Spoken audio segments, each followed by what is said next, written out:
Šodien tika sažāvēti bumbieri un banāni. Tūliņ pastāstīšu pēc manām domām, cik labi garšoja. Nu ko, sveiki! Tikko pamēģināju bumbieri un banānu. Bumbieris man garšoja vairāk, jo viņš sanāca ideāls. Nu tieši tā, kā es gribēju, un es viņu žāvēju 12 stundas 55 grādos. Banāns man likās ne līdz galam izžāvēts, viņu es arī žāvēju 12 stundas 55 grādos.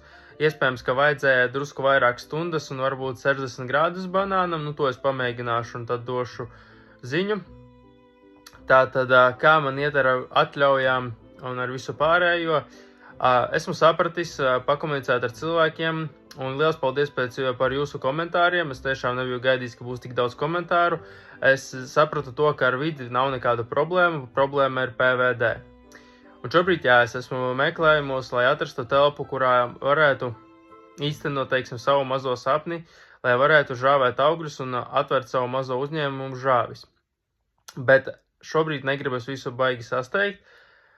Es vēlos ar savu mazo žāvētāju šobrīd eksperimentēt, mēģināt visādus augļus, atrast viņiem īsto temperatūru, īsto laiku, lai viņi tiešām ļoti labi garšotu. Un doma tuvākā mēneša laikā iegādāties nākamo žāvētāju jau nopietnāku Vevor firmas. Nu, ja kāds ir lietojis, varat droši dot ziņu, kā jums patīk Vevor firmas žāvētājs.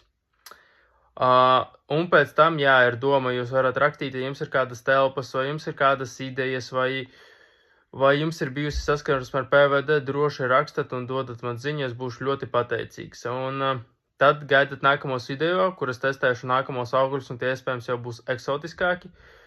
Un tad tiekamies līdz vēlākam.